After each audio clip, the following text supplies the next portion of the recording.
Нынешней зимой ситуация с подачей электричества в республике значительно осложнилась. Несомненно, эта проблема давала о себе знать и в прошлые годы. Ранее специалисты прибегали к веерным отключениям. Это позволяло избежать серьезного кризиса. Но когда в декабре 2019 года директор Черноморэнерго Аслан Басария сообщил, что подобная мера не станет спасительной каплей в океане глобальных энергетических проблем Абхазии, стало понятно, что ситуация выходит из-под контроля. Об этом задумались специалисты. Ну а что жители? Стали ли они больше экономить свет и вовремя платить по счетам? Подобных изменений не последовало, рассказал в интервью нашей съемочной группе руководитель филиала унитарного предприятия Иналлазба.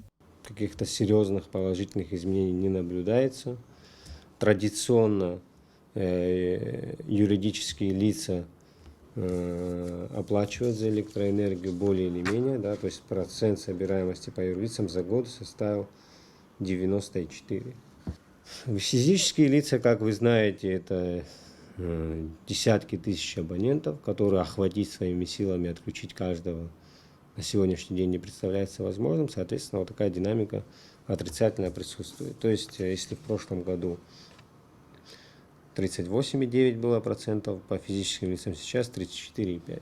Подобные значения обусловлены тем, что юридических лиц в стране меньше, поэтому легче организовать контроль и удобнее применять принудительные меры. Другая категория плательщиков – физические лица. По сути, это обычные граждане. Чтобы упорядочить базу абонентов во всем мире, широко используют приборы учета. Реализацию по установке современных счетчиков в республике начали с Гульрипшского района. Когда на подстанции есть учет, и у каждого абонента стоит счетчик, как вот в модели Гульрипска сейчас это работает, значит, если кто-то нелегально подключится, мы в удаленном режиме это можем мониторить и подключаться, отрабатывать этот момент, отключать нелегалов и так далее. Плюс, если, допустим, трансформаторная подстанция потребляет 100 киловатт, и там 10 абонентов, значит по 10, грубо говоря, да.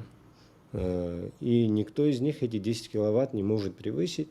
Соответственно, они друг другу не мешают, каждый потребляет выделенный ему лимит. И они не перегружают подстанцию, она зимой, грубо говоря, не взрывается, и проблем у них нет. Стоит отметить, что прежде чем начать работу по установке приборов учета, специалисты приводят в порядок сети и оборудование, чтобы поставлять абонентам качественное электричество, за которое те, в свою очередь, должны платить. Сами жители зачастую негативно реагируют на организацию контроля за потреблением электричества. В селе Пшап люди оформили свое мнение коллективным письмом. Местные жители реагируют в большей степени негативно.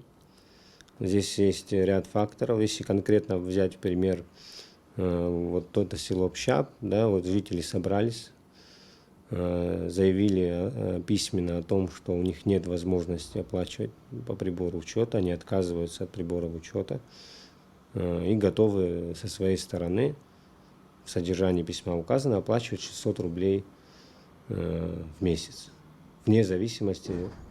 Понятно, да, без прибора учета это вне зависимости от потребления. То есть это своего рода безлимитный тариф.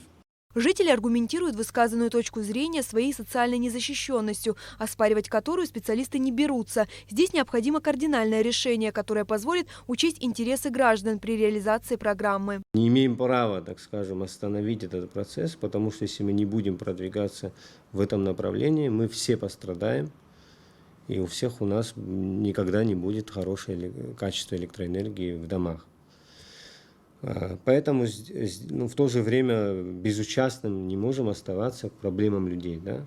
Поэтому здесь нужен государственный подход с поддержкой семей, которые не в состоянии оплачивать.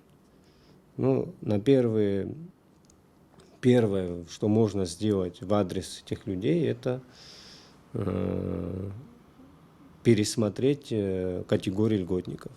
В Абхазии льготами при оплате электроэнергии пользуются работники прокуратуры, таможни и многих других государственных структур, в то время как многодетные и малоимущие семьи, а также инвалиды лишены такой возможности. В Черноморэнерго считают подобное распределение несправедливым. Наши предложения по пересмотру категории льготников находятся в парламенте.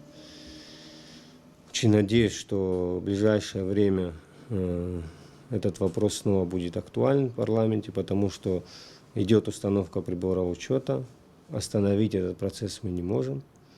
надо дать людям возможность этой льготой воспользоваться. Всем известно, что в данный момент республика обеспечивается российской электроэнергией. За 2 месяца такого перетока придется заплатить сумму в разы больше той, что государство собирает в год с абонентов. Соизмерив эти значения, легко определить, что сейчас себестоимость энергии в Абхазии гораздо выше ее отпускной цены.